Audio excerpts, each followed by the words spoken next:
Hi friends, welcome to Sikdar's academy. Sikdar's একাডেমিতে সবাইকে স্বাগত। এই মুহূর্তে একটি গুরুত্বপূর্ণ বিষয় নিয়ে আমরা আলোচনা করব যে হাইকোর্টের রায়ে যে চাকরি বাতিল হয়েছে এসএসসির। তো চাকরি বাতিল বলতে প্যানেলটা বাতিল করা হয়েছে এবং 15 দিনের মধ্যে পুনরায় আবার নতুন প্যানেল করে চাকরি দেওয়ার কথাও যেমন বলা হয়েছে। 270 পাতার রায় ছিল সেখানে অনেক কিছুই ছিল। সব কিছু না জেনেই বিভিন্ন সংবাদ মাধ্যম বিভিন্নভাবে ভুল ভ্রান্তি ছড়াচ্ছে। এমনকি টিভি চ্যানেলগুলো যারা অনেক বড় বড় চ্যানেল, তারাও দেখলাম যে কালকে ভুল খবর সম্প্রচারিত করছে। কি যে না, বলছে যে 5243 জন যাদের অযোগ্য বলে চিহ্নিত করা হয়েছে, তাদের তালিকা পাঠানো হয়েছে। এসএসসির কাছে কিন্তু সিবিআই তালিকা চেয়েছে, সেখানে প্রাইমারির নাম জুড়ে দেওয়া হয়েছে এবং খবরের চ্যানেলগুলোতে হেডিং দেখাচ্ছে এবং আরও একজন যিনি উপস্থাপনা করছেন তিনি বলছেন, অন্য একজন প্রতিনিধির কাছ থেকে শুনেও বলছেন, দুজনেই ভুল বলে যাচ্ছেন। এক এসএসসি আর প্রাইমারি দুটোর সঙ্গে কিন্তু গুলিয়ে উল্টো পাল্টা করে নানানভাবে খবর চালানো হচ্ছে। তো যেগুলো কিন্তু একদমই কাম্য নয়। যেটা ঘটেছে, সত্যি ঘটনাটা সবাইকে জানানো উচিত। অসত্য কোনো জিনিস মার্কেটে ছড়ানো উচিত নয়, যেটা বড় বড় চ্যানেলগুলোও করেছে কালকে। তো যাই হোক, প্রাইমারি নিয়ে কিন্তু এখনও কোনো কথা হয়নি। সবাইকে পরিষ্কারভাবে জানিয়ে দিচ্ছি, প্রাইমারির যে 32,000 চাকরি বাতিলের কথা রয়েছে হাইকোর্টে, সেটা কিন্তু এখনও মামলাটা চলছে, বিচারাধীন। ঠিক আছে, সেই নিয়ে এখন কিন্তু কোনো কিছুই হয়নি। সুতরাং অযথা চিন্তা করার কোনো ব্যাপার নেই বা উল্টোপাল্টা জিনিস ভাবার কোনো ব্যাপার নেই। এই বলছে 2017 সালের প্রাইমারির কথা কালকে বলছে 5243 জনের পাঠিয়েছে এসএসসি, বলছে প্রাইমারি, আবার বলছে এসএসসি। এই রকম ভুল ভ্রান্তি কিন্তু ছড়ানো হয়েছে কালকে। যাই হোক, আসল খবরটা হলো এটা যে প্রাইমারি নিয়ে কিন্তু এখন এই বিষয়ে কোনো কথাই এখনও হাইকোর্টে জানা যায়নি হাইকোর্ট থেকে, কারণ সেখান থেকে এটা বিচারাধীন রয়েছে, সেখান থেকে এখনও কিছু কিন্তু কোনো রায় হয়নি।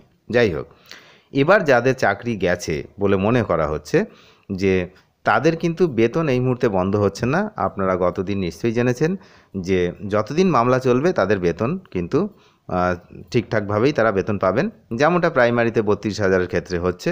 যতদিন মামলা চলবে তারা কিন্তু তাদের কাজকর্ম এবং বেতন সবই কিন্তু ঠিকঠাক চলছে। তো এই হলো বিষয় যে তাদের বেতন কিন্তু ঠিকঠাক চলবে। অনেকেই ভেবেছিলেন যে বেতন নিয়ে কী হবে, বেতন হয়তো এক্ষুনি বন্ধ করে দেওয়া হবে, কিন্তু না, বেতন কিন্তু চলবে। তার কারণ ইতিমধ্যেই রাজ্য সরকার সুপ্রিম কোর্টে চলে যাচ্ছে।